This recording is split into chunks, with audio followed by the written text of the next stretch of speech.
सबको जय मसीह की। ठीक है, अभी स्टार्ट करने से पहले प्रार्थना में जाएंगे।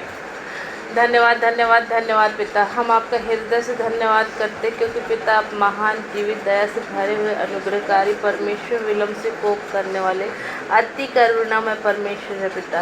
हम आपका धन्यवाद करते पिता कि इस मीटिंग को तूने वापस प्रारंभ होने दिया पिता। बहुत सारे गैप हो पिता, हम उसके लिए क्षमा चाहते वरन पिता परमेश्वर अनुग्रह करना पिता कि आने वाले सब दिन पिता, हर वेडनेसडे पिता जो हम डिसाइड करें पिता कि ये मीटिंग हो पिता, वो पिता परमेश्वर बहुत आयत के साथ होने पर पिता।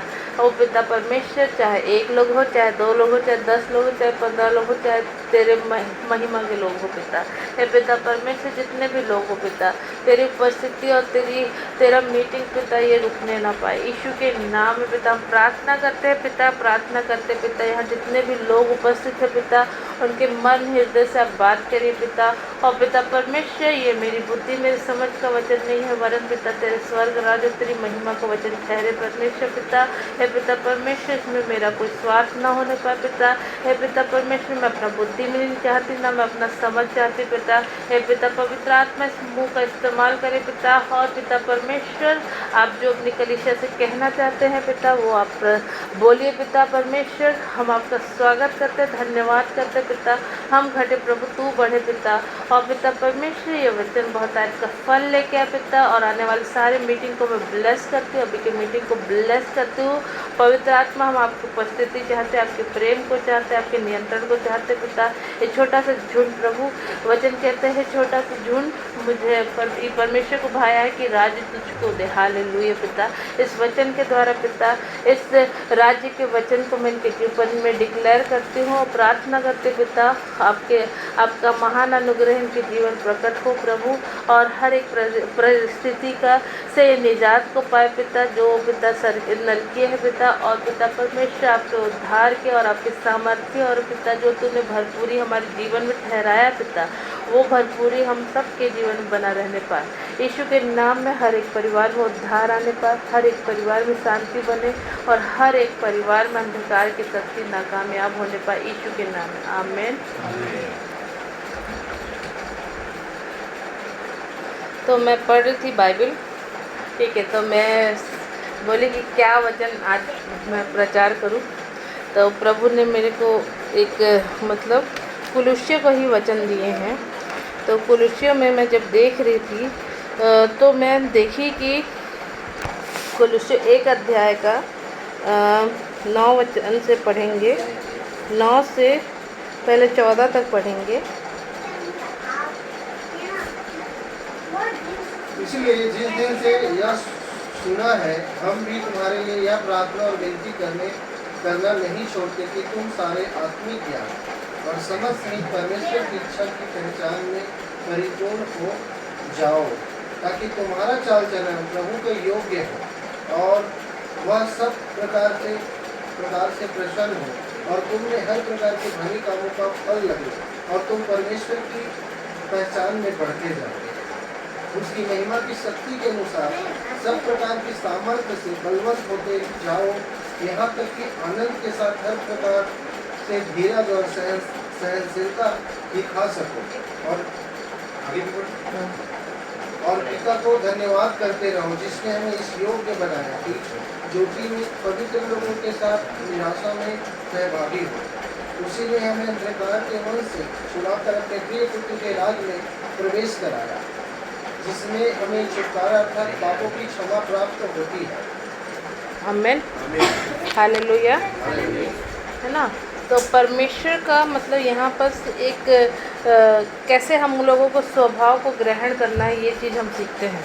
तो यहाँ पर लिखा है, इसलिए जिस दिन में यह सुना है कि हम भी तुम्हारे लिए यह प्रार्थना विनती करना नहीं छोड़ते कि तुम सारे आत्मिक ज्ञान समझ सहित परमेश्वर की इच्छा की पहचान में परिपूर्ण हो जाओ, ताकि तुम्हारा चाल चलन प्रभु के योग्य हो और वह सब प्रकार के प्रश्न और तुम में हर प्रकार के भले कामों का फल लगे और तुम परमेश्वर की पहचान में बढ़ते जाओ।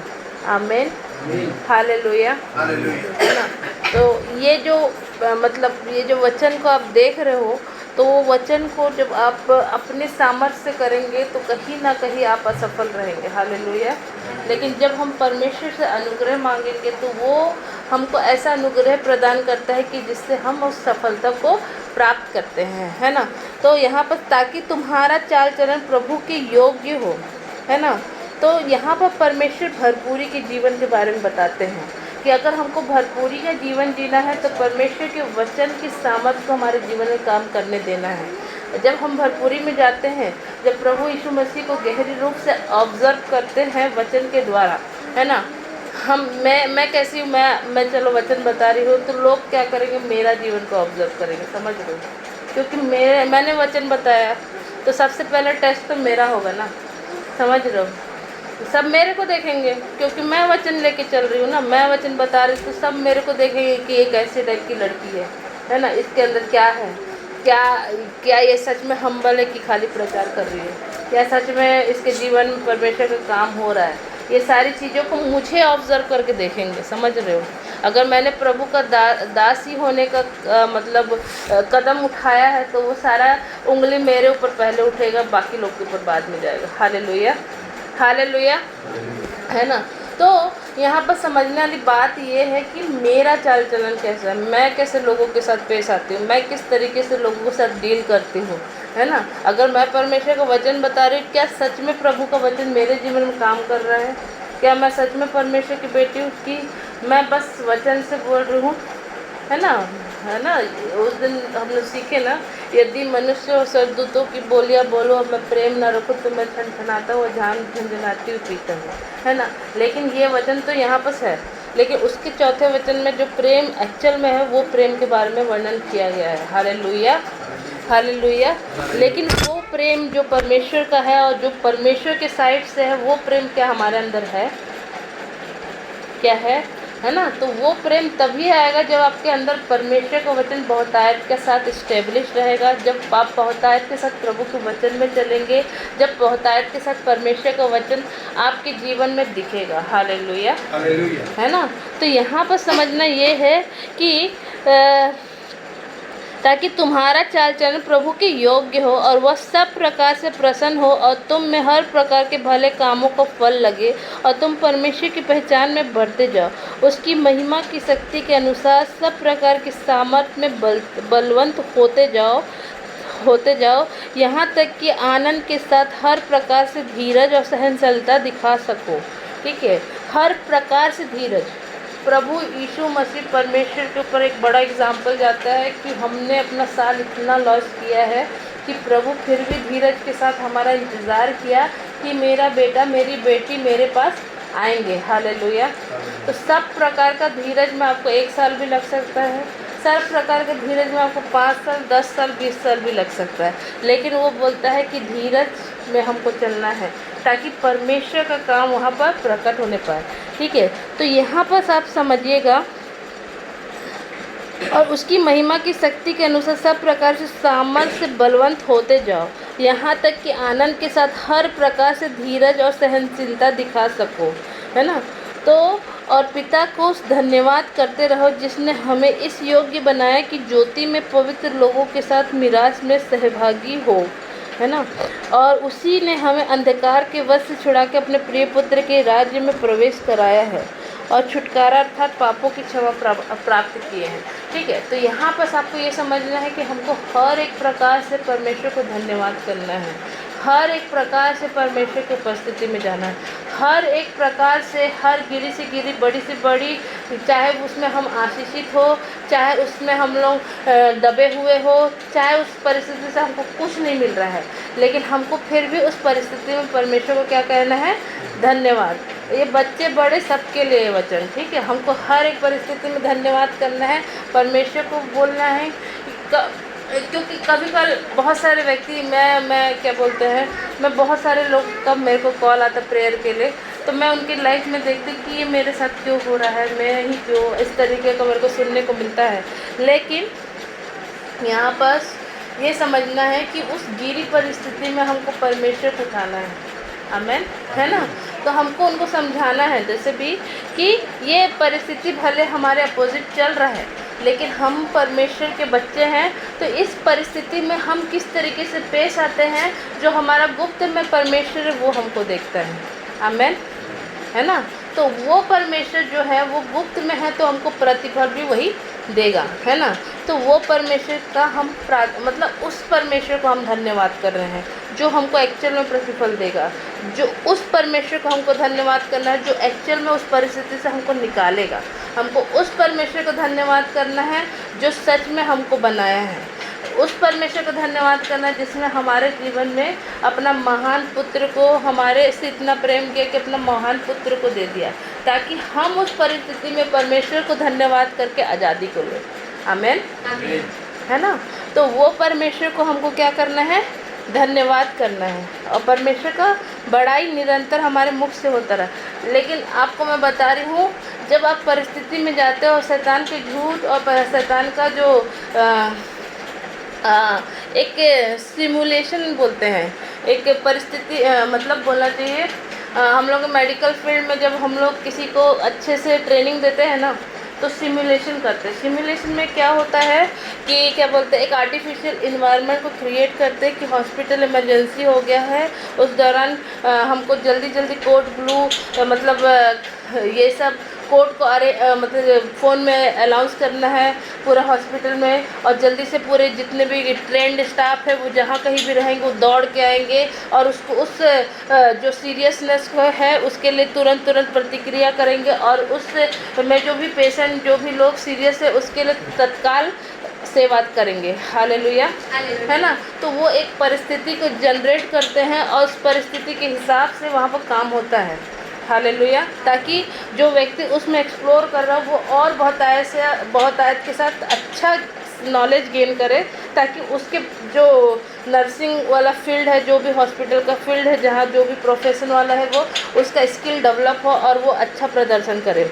हालेलुया, है ना। तो ये भी परिस्थिति एक सिमुलेशन के समान है। जब हम बाइबल में देखते हैं कुछ और वचन हमारे लिए बोलता है, तो स्त्रियों में धन्य है तेरे गर्भ का फल, धन्य ऐसा वचन कहता है। तो क्या कहते हैं, छोटे से छोटा विश्वासी 1000 हो जाएगा, सबसे दुर्बल एक सामर्थी जाति बन जाएगी। वचन कहता है कि जिस देश में तू बसा रहेगा मैं उसमें ही तुझे फैलाऊँगा फुलाऊँगा, है ना। इस तरह का वचन कहता है और दिखता हमारे जीवन अपोजिट है। Hallelujah, hallelujah. लेकिन उसी परिस्थिति वो सिमुलेशन जैसा है, तो उसी परिस्थिति में हमको परमेश्वर को आने देना है। हालेलुया, है ना, ताकि हमारा जो विश्वास है वो एक अच्छे फॉर्म में, अच्छे उसमें जाए। क्या बोलते हैं, विश्वास से क्या बोलता है वो वचन, विश्वास से कर्म बिना मरा हुआ है। हालेलुया।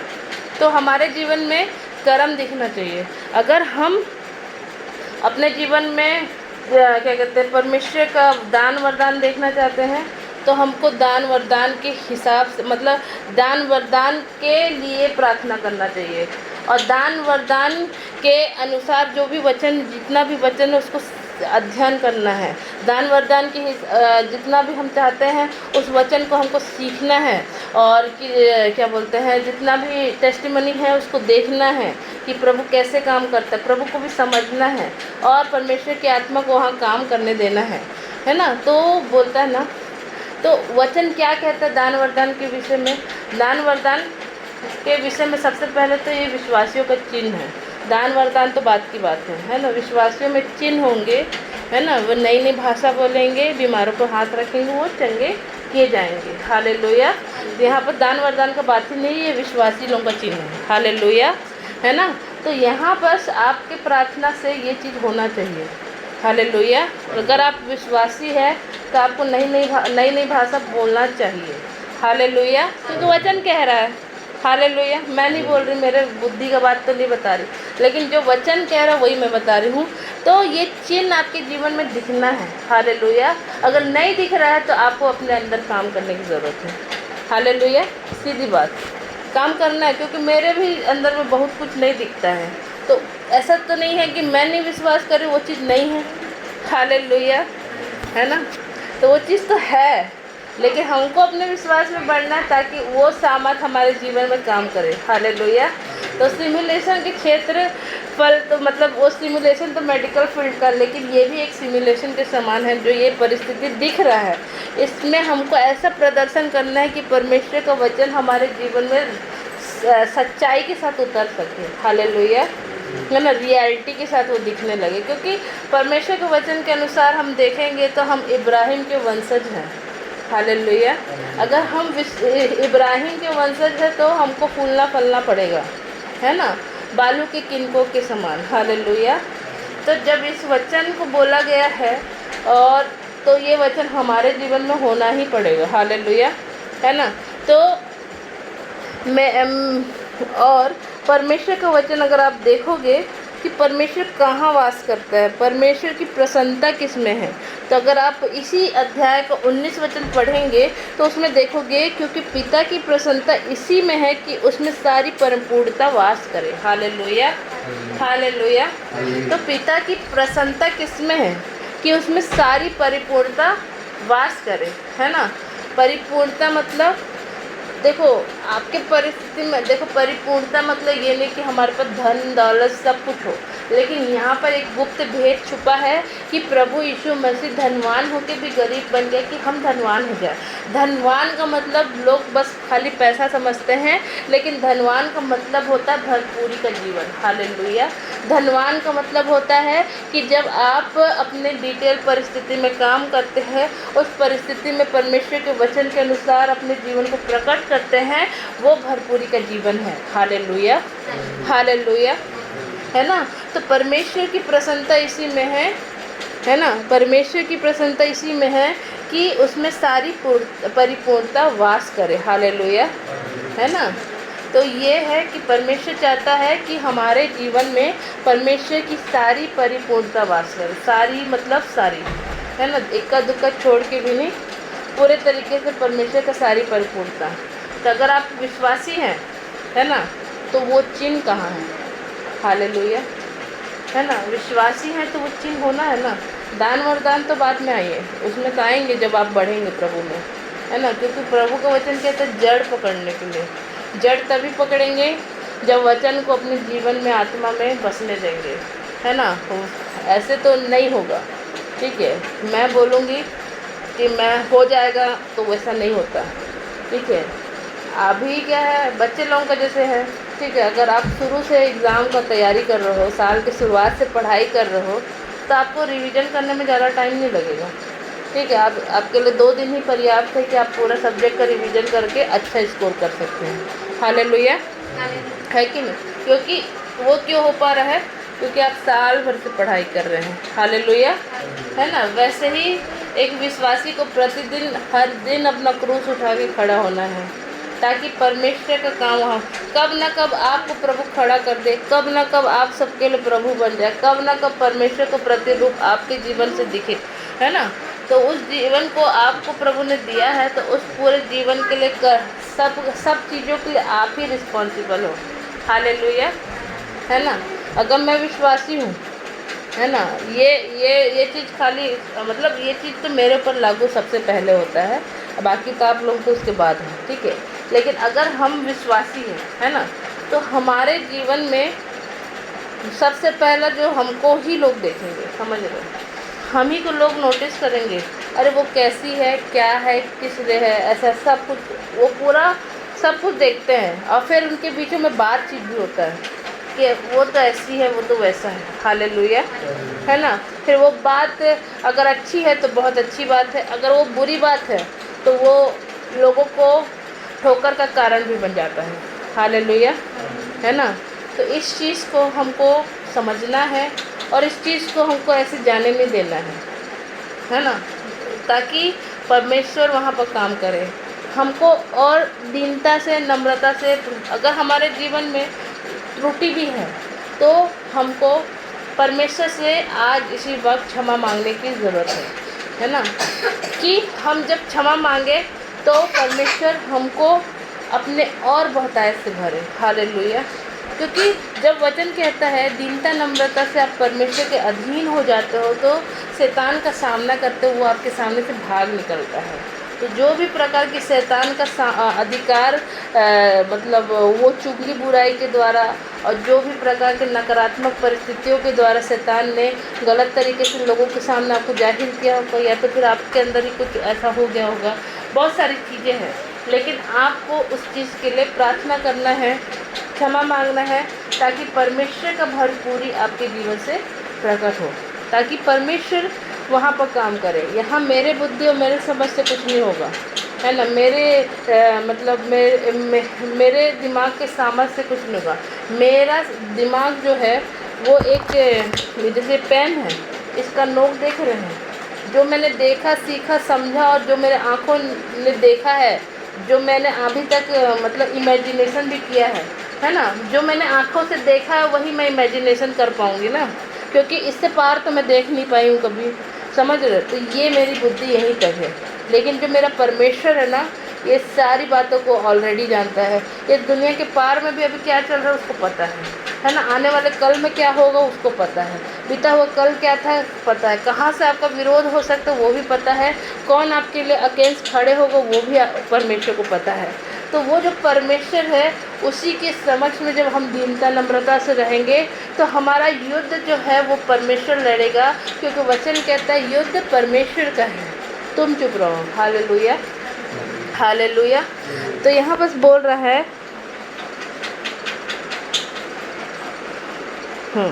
11 वचन कहता है, उसकी महिमा के शक्ति के अनुसार सब प्रकार की सामर्थ्य से बलवंत होते जाओ, यहाँ तक कि आनंद के साथ हर प्रकार से धीरज और सहनशीलता दिखा सको।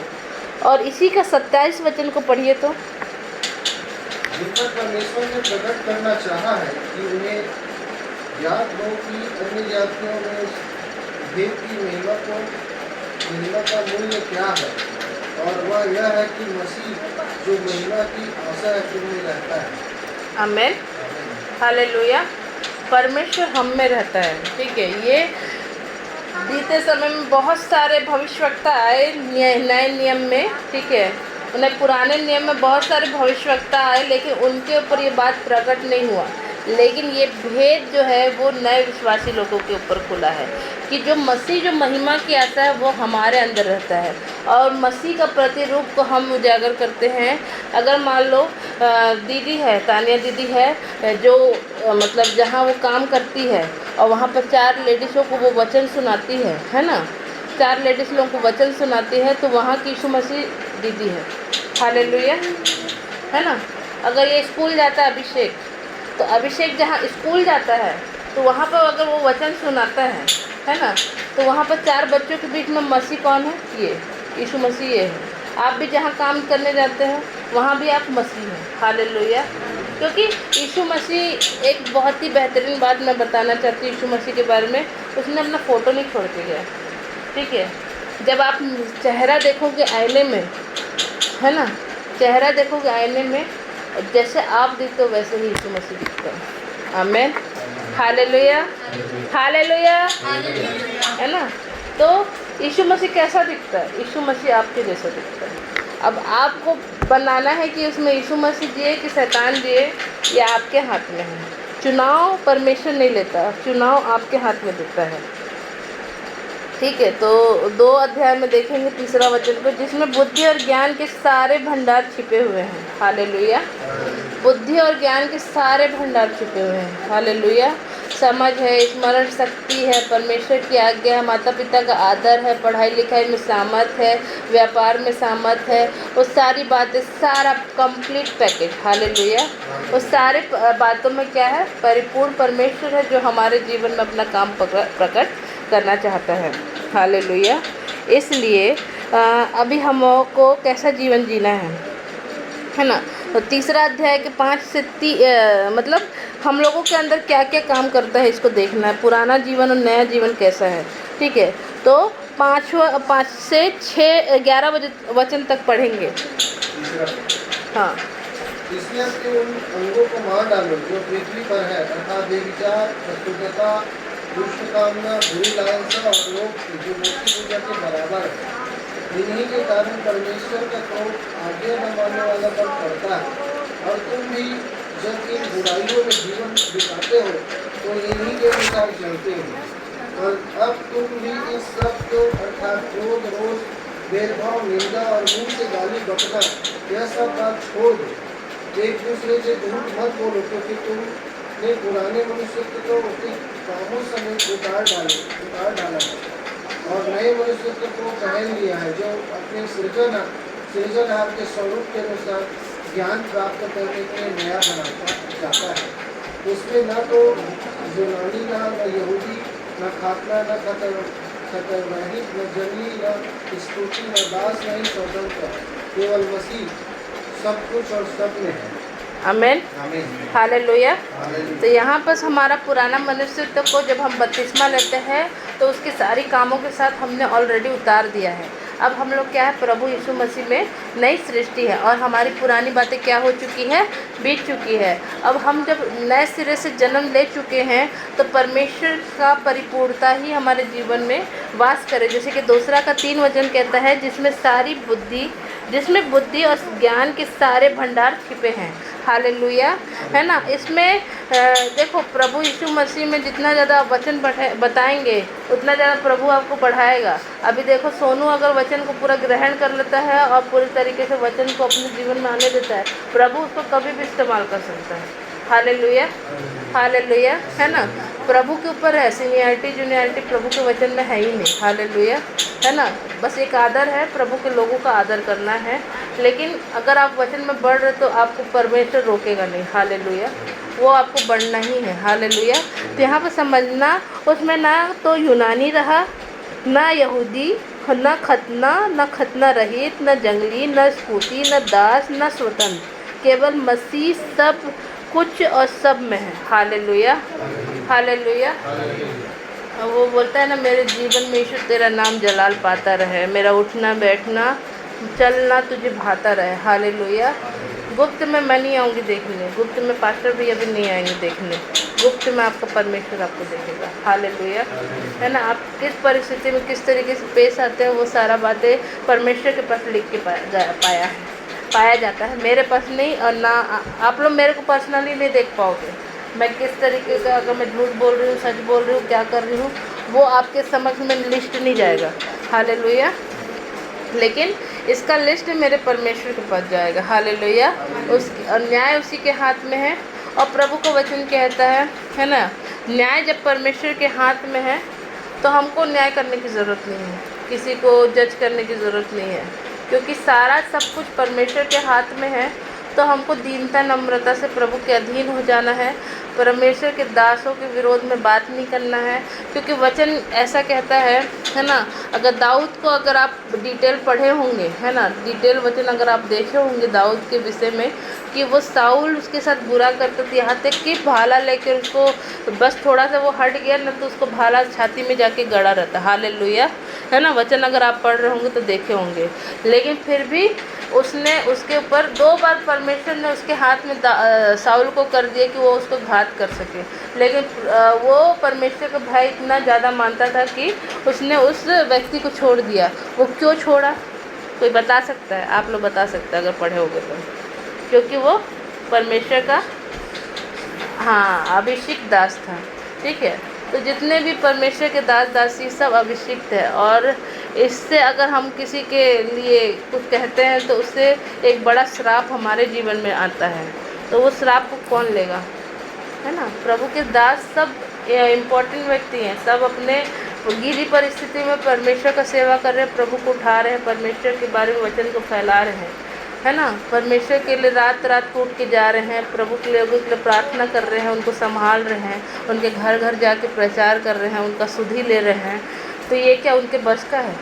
वो खुद से कर सकते हैं? नहीं कर सकते। क्या उनको कुछ मिल रहा है? नहीं मिल रहा है। लेकिन फिर भी वो आदर के योग्य हैं। तो हम अगर उनके बारे में बुरा कहेंगे तो प्रभु हमारा न्याय करेगा। वो तो नहीं आएंगे कुछ बोलने, लेकिन यहाँ पर न्याय हमारे होगा। तो प्रभु इस वचन के द्वारा आप लोगों सबको आशीष दे। मैं विश्वास करती हूँ कि मैं नहीं आपसे बात करी हूँ, प्रभु का आत्मा आपसे बात की है। आमीन। एक छोटा सा प्रार्थना करेंगे।